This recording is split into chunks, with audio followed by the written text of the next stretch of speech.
Good morning class 9। किसी खास कार्य के लिए विशिष्टकृत हो सकते हैं। इसके लिए केंद्रक वर्गीकरण का आधारभूत लक्षण हो सकता है।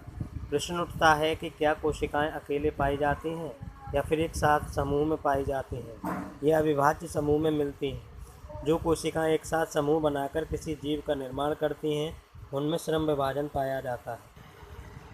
शारीरिक संरचना में सभी कोशिकाएं एक समान नहीं होती, बल्कि कोशिकाओं के समूह कुछ खास कार्यों के लिए विशिष्टीकृत हो सकते हैं।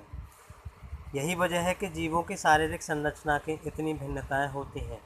यानी कि हमारा शरीर पढ़ने लिखने यानी कि बुद्धिजीवता के लिए उत्तरदायी है, जबकि पशुओं का शरीर बुद्धिजीवता के लिए उत्तरदायी नहीं है। यह वही अनुसरण वही कार्य करता है जो मनुष्य के द्वारा उसे सिखाए जाते हैं। इसी के कारण जंतु शरीर और मनुष्य शरीर में विभिन्नताएं पाई जाती हैं।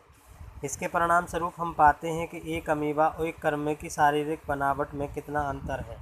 अमीबा एक कोशीय जंतु कहलाता है, जबकि कृमि एक बहुकोशीय जंतु है। क्या जीव प्रकाश संश्लेषण की क्रिया द्वारा अपना भोजन स्वयं बनाते हैं? तो जी नहीं, सभी जीव प्रकाश संश्लेषण के द्वारा अपना भोजन स्वयं नहीं बनाते। स्वयं भोजन बनाने की क्षमता रखने वाले और बाहर से भोजन प्राप्त करने वाले जीवों की शारीरिक संरचना में आवश्यक भिन्नता पाई जाती है। जो जीव पौधे प्रकाश संश्लेषण करते हैं उनमें शारीरिक संगठन किस स्तर का होता है। उसी तरह जंतुओं में किस तरह शरीर के विकसित होता है। ये शरीर के विभिन्न अंग बनते हैं। इसके अतिरिक्त विभिन्न कार्यों के लिए विशिष्ट अंग कौन कौन से हैं। इन प्रश्नों के माध्यम से हम देख सकते हैं कि किस तरह विभिन्न लक्षणों का पदानुक्रम विकसित होता है। वर्गीकरण के लिए पौधों के शरीर के विभिन्न लक्षण किस प्रकार जंतुओं से भिन्न होते हैं। इसकी वजह यह है कि पौधों का शरीर भोजन बनाने की क्षमता के अनुसार विकसित होता है, जबकि जंतुओं का शरीर बाहर से भोजन ग्रहण करने के अनुसार विकसित होता है। यही लक्षण वर्गीकरण के दौरान उपसमूह और फिर बाद में बड़े समूह के विभाजन का आधार बनते हैं। वर्गीकरण और जैव विकास। सभी जीवधारियों को उनकी शारीरिक संरचना और कार्य के आधार पर पहचाना जाता है और इनका वर्गीकरण किया जाता है। शारीरिक बनावट में कुछ अन्य लक्षणों की तुलना में ज़्यादा परिवर्तन लाते हैं।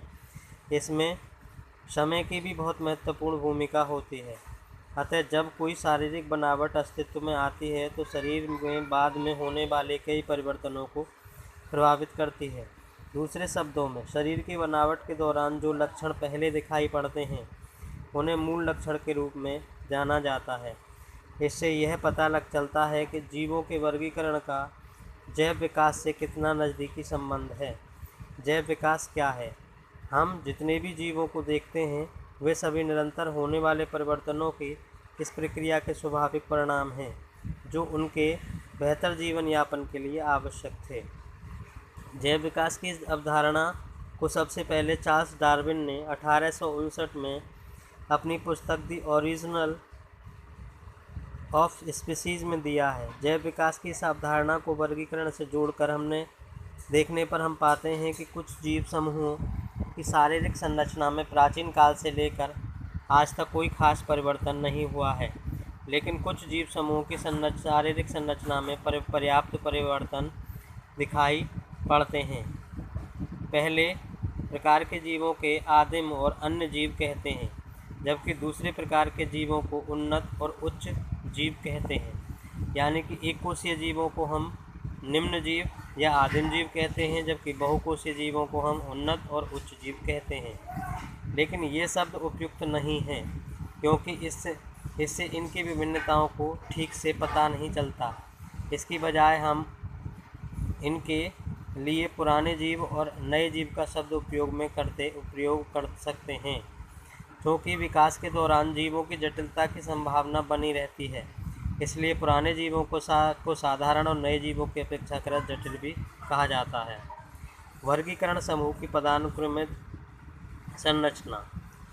अंसर्ट हैकेल 1894, रॉबर्ट व्हिटकर 1969, द कॉसबॉक्स 1977 नामक जीव वैज्ञानिकों ने सारे जीवों के जगत किंगडम नामक बड़े वर्गों में विभाजित करने का प्रयास किया।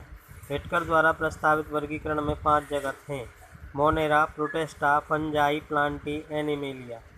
ये समूह कोशिकीय संरचना, पोषण के स्रोत और तरीके की शारीरिक संगठन के आधार पर बनाए गए हैं।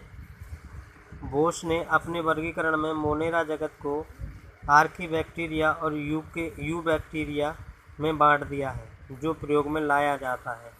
उन्हें विभिन्न स्तरों के जीवों को उपसमूह में वर्गीकृत किया गया है, जैसे। धन्यवाद।